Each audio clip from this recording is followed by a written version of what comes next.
a very successful flight readiness review yesterday. It's the first commercial mission flying two of our international partners to the station and returning them home. It's the first commercial crew handover on the ISS, and it's the first time two commercial crew spacecraft will be docked to the station. So just an incredibly exciting mission.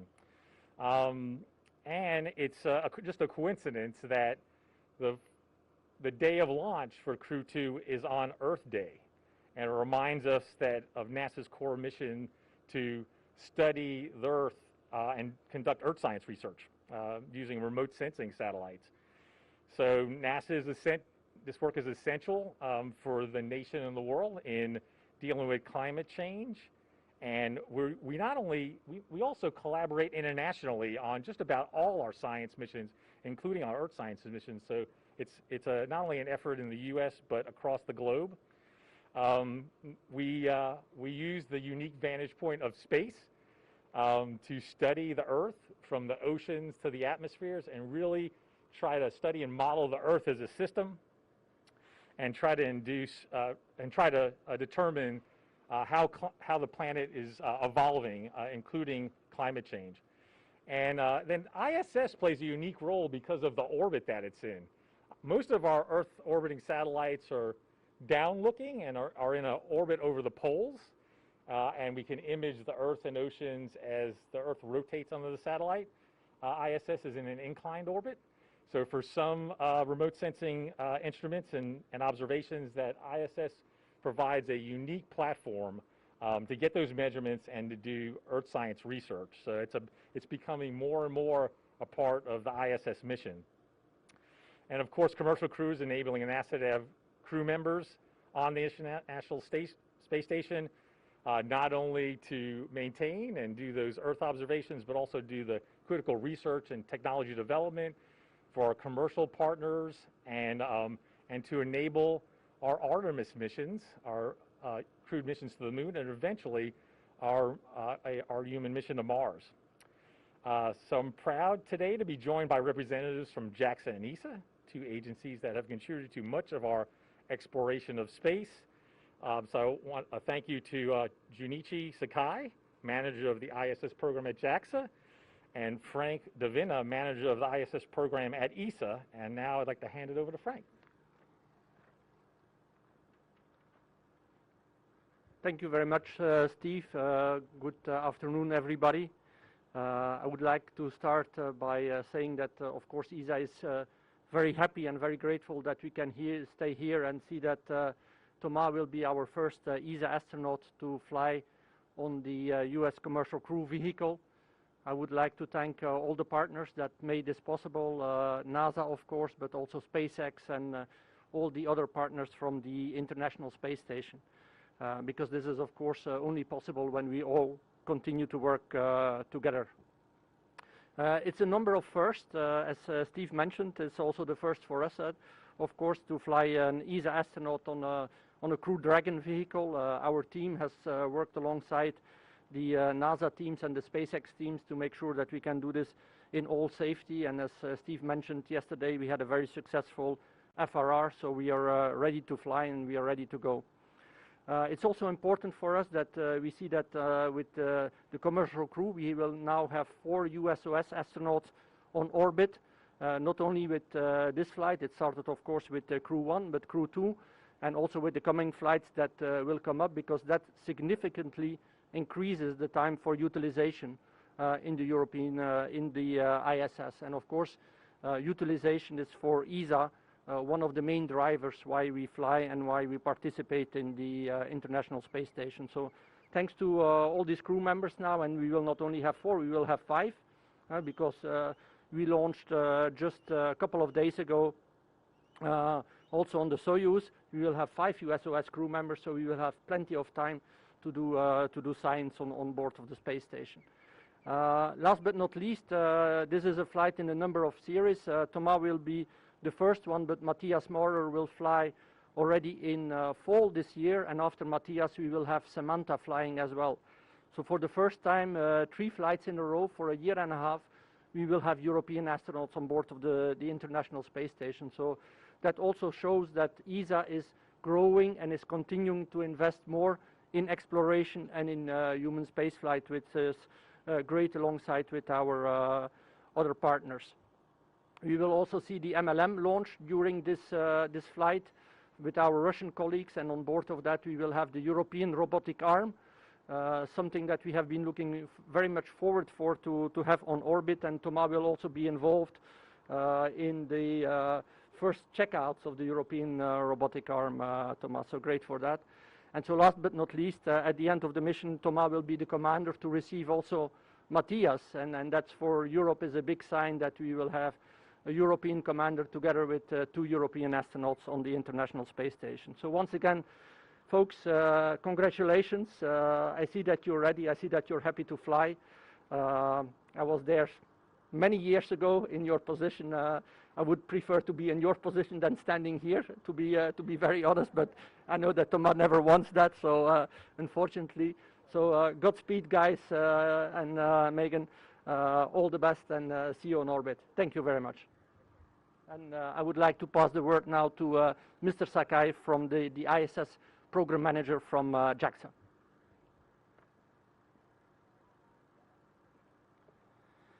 Thank you, Frank.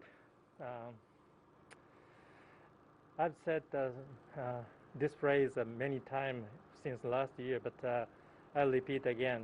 On behalf of JAXA, I would like to sincerely express our appreciation to NASA leadership, SpaceX, and all the colleagues who worked so hard for Crew 2 launch operations, launch preparations, and continuing ISS operation under such tough COVID-19 situations. It is a great honor for all the Japanese people, including me, the Japanese astronaut board forefront commercial spacecraft of Crew Dragon twice in a row with international partners. I do believe that the close relationship and partnership between international partners, especially NASA, has brought this for the space cooperation for a long time. While the Tokyo Olympic and Paralympic is being held on the ground, maybe. Now, I believe Japanese astronaut Hoshide Akihiko Aki will lead Expedition 65 missions as a commander and succeed in the missions with Supreme NASA and ESA colleague astronaut. I'm looking forward to this coming launch, and we'll continue our preparation for the launch operations and on our own. So I pray you are safe launch and return, and see you 6 months later, guys. 頑張ってください. Thank you for your attention. All right, now the real reason you're here. As the ladder was coming down, Frank and I were talking, and Frank said, you know, when the plane lands at the launch site, that's when you realize it's getting real.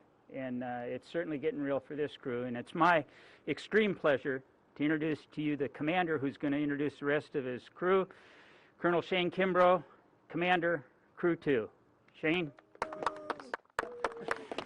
Thank you, Colonel Cabana, and good afternoon. It is awesome being at Kennedy Space Center, especially on launch week like Colonel Cabana was talking about. It's definitely getting real. Our crew is really well trained, extremely well trained from the NASA, the SpaceX, and the international partner teams. So we are really excited and ready to go. I'm going to introduce to you one of my crewmates, the only one of our crew that's wearing a Mach 26 patch, and that's our pilot, Megan MacArthur. Thanks, Shane. It's great to see everybody here. It's really great to be here.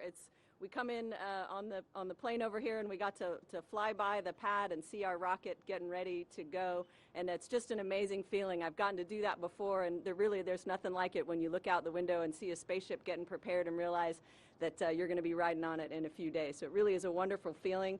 And I just want to take a moment to thank the people that get us here, that get us ready, and that get all of this ready to make it happen. It's a huge number of people, and I just really want to take every opportunity to say thank you, because we know how much work it takes to get here, and we really appreciate it. And that includes our families, of course, sacrificing along the way as we prepare. So just want to take a moment to thank everyone.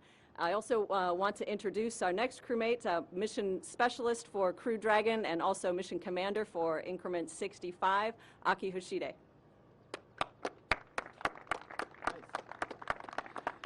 Thank you, Megan, and thank you, everyone.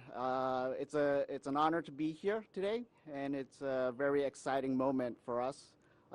We know that a lot of effort came in to prepare the capsule, the rocket, and preparing us in training. And we all thank everyone for that, and it's an honor to be part of this team. Looking forward to a great flight and a great mission. And I'd like to continue in Japanese.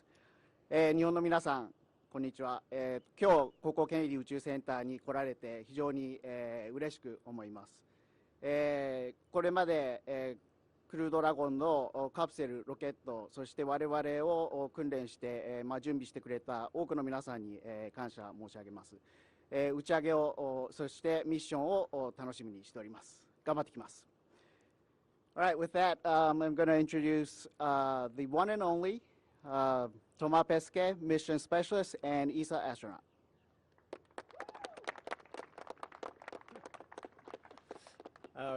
All right, so like it's been said before, every day there's a major milestone that's happening that's bringing us closer to flight, and it feels more real.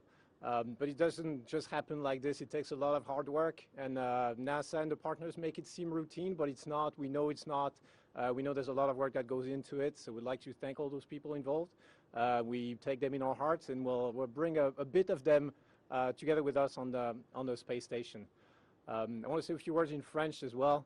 If you allow me. Aujourd'hui, c'est le premier jour où nous arrivons ici à Cap Canaveral. On est prêt, l'équipage est prêt, côté véhicule, tout est prêt. Je voudrais prendre vraiment une minute pour remercier tous les gens, que ce soit ici à la NASA, ailleurs, chez nous, en Europe, partout dans tous les pays membres de l'Agence spatiale européenne, au Japon, en Russie, qui ont travaillé sur ce programme et c'est la somme de leur travail qui nous permet à nous d'aller dans l'espace, donc on les emmènera un peu avec nous. And because I'm speaking last, I don't get to introduce anybody. I think that's unfair. So instead of introducing anybody, I'll ask you to notice Megan's shoes if you haven't done so yet, because they're pretty awesome. And there was talk of us all wearing the same shoes, but for some reason she was outvoted. But please enjoy the shoes.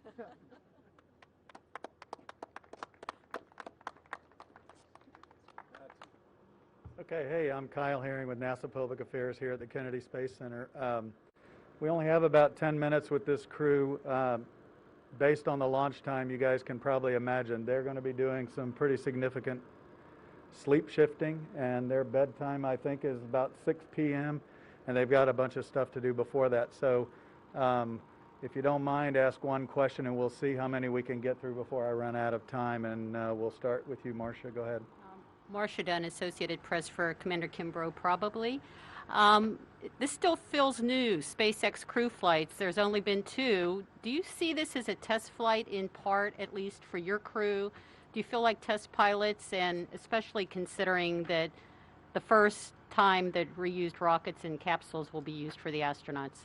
Thanks. Yeah, we're excited. Thanks, Marcia. We're excited to fly in these flight-proven vehicles that you mentioned.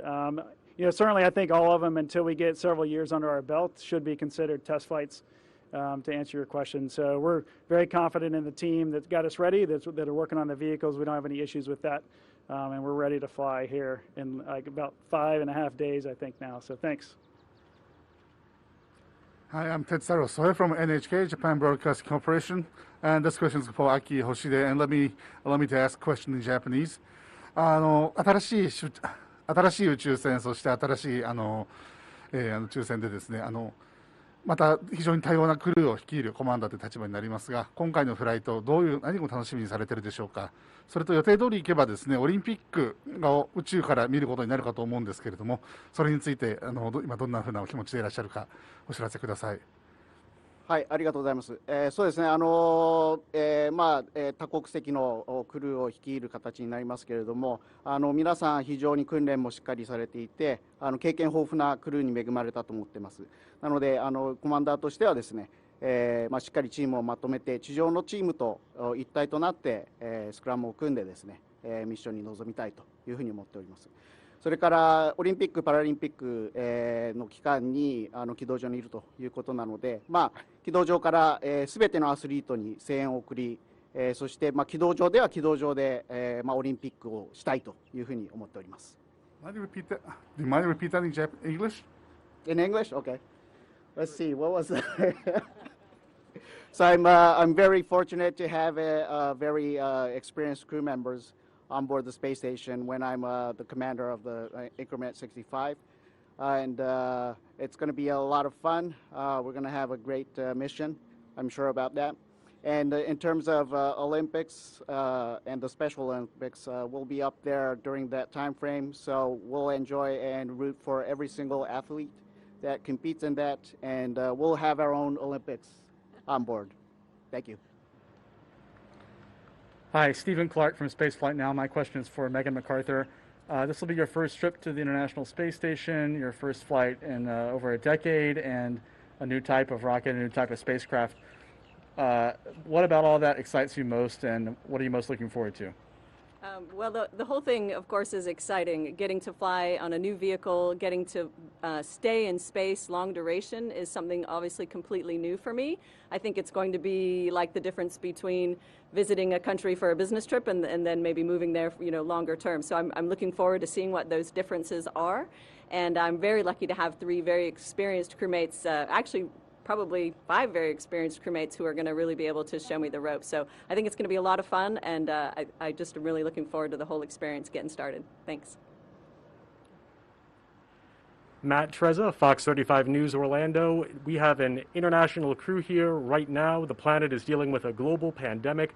What's it been like preparing and training for this mission under these circumstances, under these conditions, and has it played into your training at all? Hey, thanks for the question. It's definitely played into our training, as you might imagine. It's really a testament to the training teams at all the centers around the world that have adapted and been able to train us. Even just getting travel between the different countries has been a challenge, but it's all worked out. And we've been very blessed to I've spent a lot of time with these folks behind me, and we've gotten to be really, really good friends, which is only going to play out further on the space station. And that's really only because of the pandemic. So there's some silver linings, believe it or not, to it. And we saw that through our training. So the training didn't miss a beat. Honestly, we had to make some adjustments, but the teams did a fabulous job getting us ready to go. Hi, Irene Klotz with Aviation Week in Space Technology for Shane. If plans hold, you're going to be on board when SpaceX flies a private mission. Did you have any special training to accommodate not just 1 but 4 guests? And do you have any concerns about that many non-professional astronauts being on the station so early in the program? Thanks. Yeah, we didn't get any special training. Of course, we know that Inspiration 4 missions is really exciting, and it's going to come up hopefully in the fall. If we're lucky, we'll get a chance to see it, but if not, then Crew 3 will get the pleasure of seeing them on board. Hello, Loïc Delamornay. I'm a reporter from the French National TV. May I ask a question in French to Thomas for the European media? Thomas, est-ce que vous pourriez nous donner votre état d'esprit de partir de cet endroit historique, symbolique, Cap Kennedy? J'imagine qu'enfant, comme beaucoup d'entre nous, vous y avez rêvé, et puis de nous parler de cette nouvelle ère. Vous êtes le premier astronaute européen à partir dans un vaisseau privé. Qu'est-ce que ça représente, cette nouvelle ère, ce nouvel accès à l'espace privé pour tous les astronautes, et notamment les astronautes européens? Ouais, je pense d'abord que effectivement cet endroit c'est un petit peu magique. Pour moi, ça fait un peu plus de 10 ans que je suis astronaute, donc maintenant, même si je suis encore le plus jeune de l'ESA, mais ça ne va pas durer parce qu'on a une sélection qui arrive cette année, je suis quand même un vétéran, et pourtant je n'étais jamais vraiment venu ici, et du coup je découvre un peu tout, donc c'est quand même super enthousiasmant pour moi, après 10 ans de carrière, de recommencer un petit peu à zéro, et j'ai l'impression d'être comme un gamin et de découvrir toutes les installations et les gens qui ont fait vivre le programme de la navette spatiale, les programmes qui l'ont précédé, et puis qu'on continuait à maintenir la base pendant ces années où on n'avait plus de départ depuis ici. Je pense que c'est important d'avoir plusieurs moyens d'accès à la station spatiale, ça c'est certain. Pourquoi? Parce qu'on n'est jamais à l'abri d'un problème technique, c'est difficile d'envoyer des gens dans l'espace. On arrive à faire marcher ça quasiment tous les jours, mais c'est quand même un petit miracle. Donc c'est important d'avoir une redondance et d'avoir, si jamais ça devait se passer mal d'un côté, pour la route de l'Est, celle du Soyouz que j'ai empruntée la dernière fois, d'avoir une route à l'Ouest pour rejoindre la station. Ça c'est important.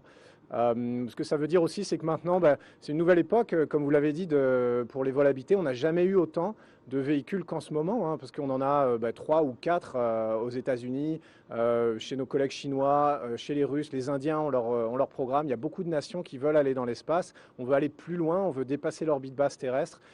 Donc moi je pense que c'est l'âge d'or des vols habités qu'on vit en ce moment. Les gens ne se rendent pas compte, on regarde beaucoup en arrière pour les années 60.